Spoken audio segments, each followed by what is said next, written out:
नमस्कार दोस्तों, आज हम एक बहुत ही बेहतरीन टॉपिक पे आए हैं। जो टॉपिक है हमारा एफडी, जिसे हम फिक्स डिपॉजिट कहते हैं। तो दोस्तों, आज तक आपने देखा होगा कि आपके जितने भी बड़े बड़े घर में लोग हैं वो एफडी में इन्वेस्ट करते होंगे। फिक्स डिपॉजिट यानी क्या होता है ये फिक्स डिपॉजिट? फिक्स डिपॉजिट ऐसा क्या है जिसमें लोग इन्वेस्ट करते हैं एक सर्टेन उम्र पे जाके। लोग एफडी पे ही क्यों विश्वास करते हैं जबकि मार्केट में और भी प्रोडक्ट हैं, मगर एफडी पे ही सबसे ज़्यादा भरोसा है? तो आज हम इसी पे ही चर्चा करेंगे कि एफडी होती क्या है। तो दोस्तों, एफडी एक ऐसी चीज है जो आपको श्योर इनकम देती है। कहने का मतलब है कि चाहे देश में रिसेशन आए, चाहे देश में कुछ भी हो जाए, आपको कोई दिक्कत नहीं। चाहे मार्केट ऊपर जाए या नीचे जाए, आपको एक फिक्स्ड अमाउंट आपको एक मिलता है। जैसे कि सपोज किसी ने 1 साल के लिए 1 लाख रुपए रख दिए और एक बैंक, ये एफडी ज़्यादातर बैंक ही प्रोवाइड कराती है। तो बैंक ही सबसे अच्छा सोर्स है एफडी लगाने के लिए। बाकी अपने पोस्ट ऑफिस वगैरह भी है जहाँ पे एफडी लगाई जा सकती है।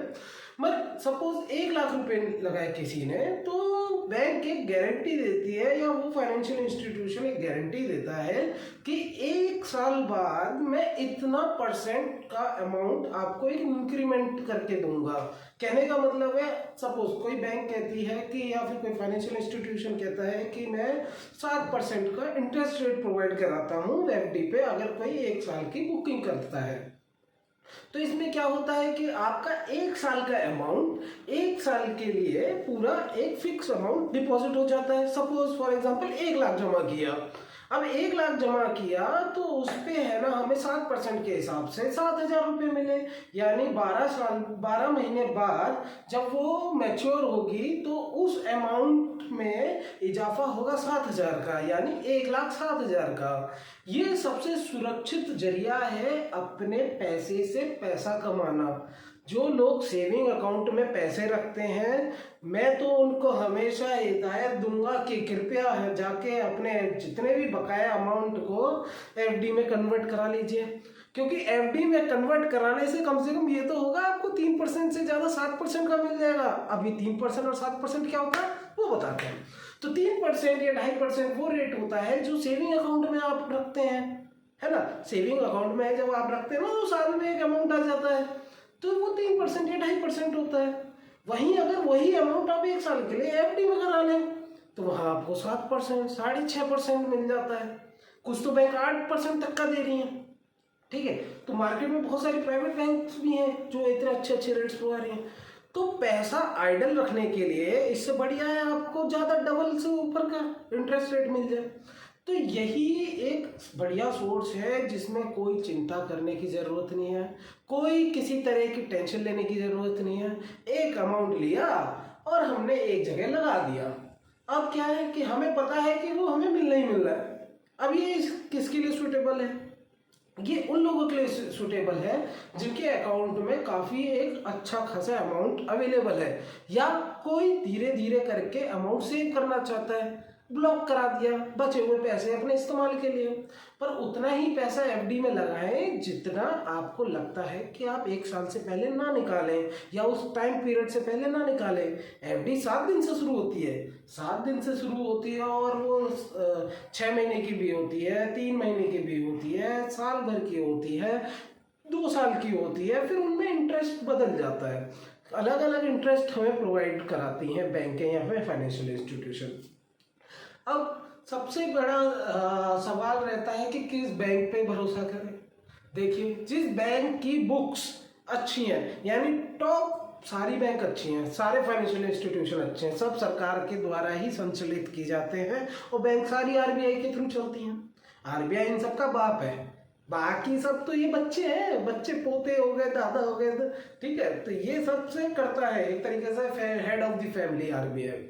तो बेहिचक किसी में भी इन्वेस्ट कीजिए। सिक्योरिटी वाइज आप टॉप 5 फाइनेंशियल इंस्टीट्यूशन ले लीजिए जो बेटर रेट प्रोवाइड करा रहा हो। एसबीआई है, एचडीएफसी है, एक्सिस है, आईसीआईसी है, पीएनबी है। ये कुछ फाइनेंशियल इंस्टीट्यूशन है, मैं इन्हें प्रमोट नहीं कर रहा हूँ मगर ये कुछ टॉप इंस्टीट्यूशन है। जिनमें आप इन्वेस्ट कर सकते हैं। मतलब कुछ ऐसी भी बैंकें हैं जो बहुत अच्छे इंटरेस्ट प्रोवाइड कराती हैं, जैसे हम इंडसइंड बैंक का बात कर लेते हैं, IDFC बैंक की बात कर लें, ठीक है। कुछ नई नई बैंक आई हैं, जैसे उत्कर्ष फाइनेंशियल आई है ना, उत्कर्ष स्मॉल फाइनेंशियल करके है। तो आपके ऊपर है, आप किस में ज़्यादा भरोसा करते हैं।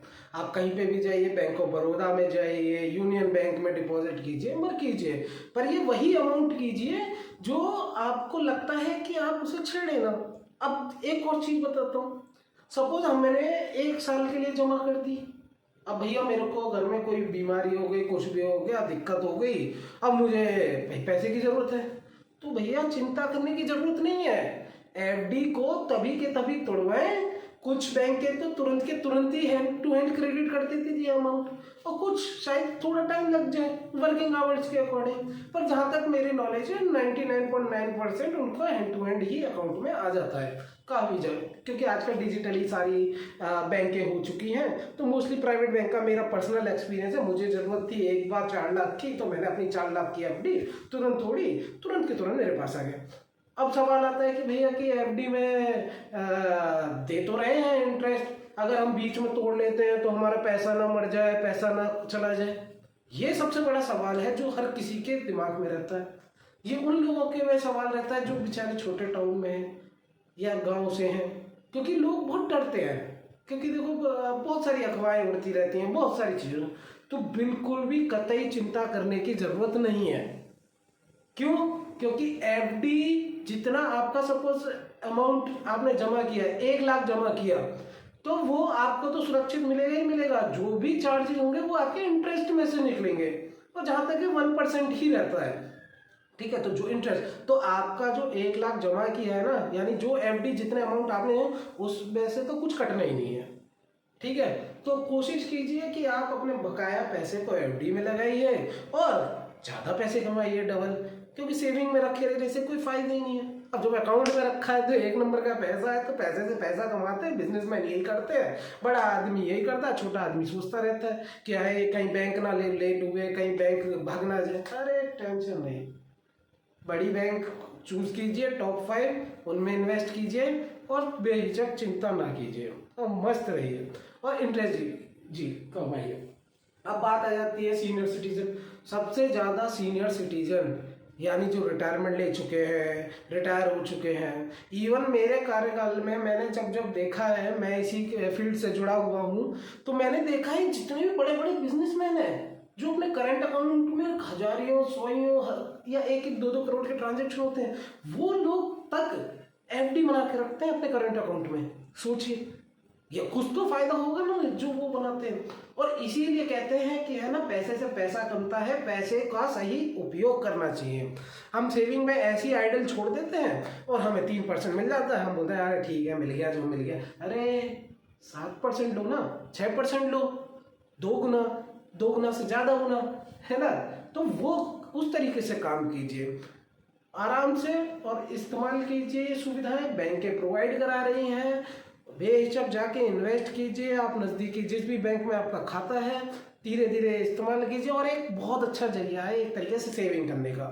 एक साइकोलॉजी होती है, हमारे खाते में ना पैसा नहीं होता, हम कई बार होते हैं हमारे खर्चे बहुत हैं। ज़्यादातर मेरी जैसी एज के 25 to 30 के बीच की एज में लोग खर्चा करते हैं, क्योंकि पहले पहले नया कमाते हैं, सैलरी, जैसे मैं सैलरी क्लास हूँ।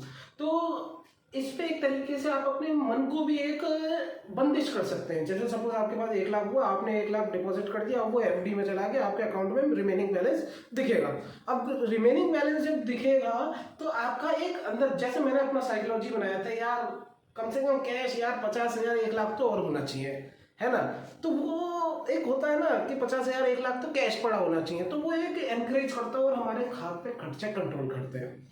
अब खर्चा और कंट्रोल करने का सबसे बढ़िया तरीका है म्यूचुअल फंड, जो कि मैं नेक्स्ट वीडियो में बताऊंगा कैसे हम पैसे को और दुगनी तरीके से बढ़ा सकते हैं और कैसे हम 10-15 साल में करोड़पति बन सकते हैं। तब तक के लिए नमस्कार, जय हिंद, वंदे मातरम।